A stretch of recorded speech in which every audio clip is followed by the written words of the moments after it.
Welcome to your Weekend View, where we bring you the latest insights and trends in real estate investing. I'm your host, Daniel Brereton. On the 4th of July, President Trump signed the One Big Beautiful Bill Act into law. The 940-page legislation passed the House 218 to 214, and prior to that, the Senate 51-50, with Vice President Vance casting the deciding vote.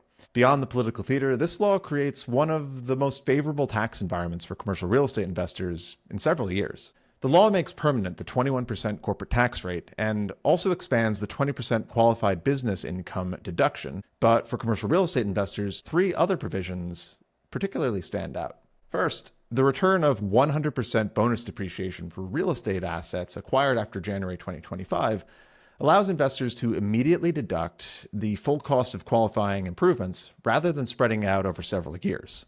Second, the permanent affordable housing credit is now locked in at 12%, with financing requirements reduced from 50 to 25% of tax-exempt bonds. Third, and perhaps most significantly, opportunity zones are no longer sunsetted in 2026 and have become a permanent fixture of the tax code. This last point matters more than the headline suggests. Opportunity zones have historically directed the majority of capital into real estate rather than operating businesses, with roughly 2/3 of investments flowing into real estate, construction, or lodging. The biggest benefit, tax-free appreciation after 10 years, remains fully intact for new investments, and now there's no expiration date to worry about. The law isn't without trade-offs. An accelerated phase-out of clean energy tax credits could hurt the data center industry, and the Congressional Budget Office projects the bill will increase federal deficits by nearly $3.3 trillion over the next decade. But for most CRE sectors, multifamily, office, retail, industrial, the core four, the benefits are substantial.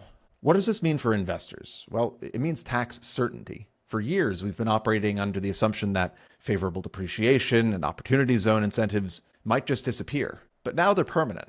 That changes how you evaluate long-term holds, value-add strategies, and overall your portfolio allocation. The market often moves faster than policy, and this time policy seems to be catching up. If you've been waiting to see how the market evaluates or considering commercial real estate investments for yourself, this new legislation just made the math potentially a bit more compelling. Thanks for listening. Stay disciplined, stay diversified, and we'll see you next weekend.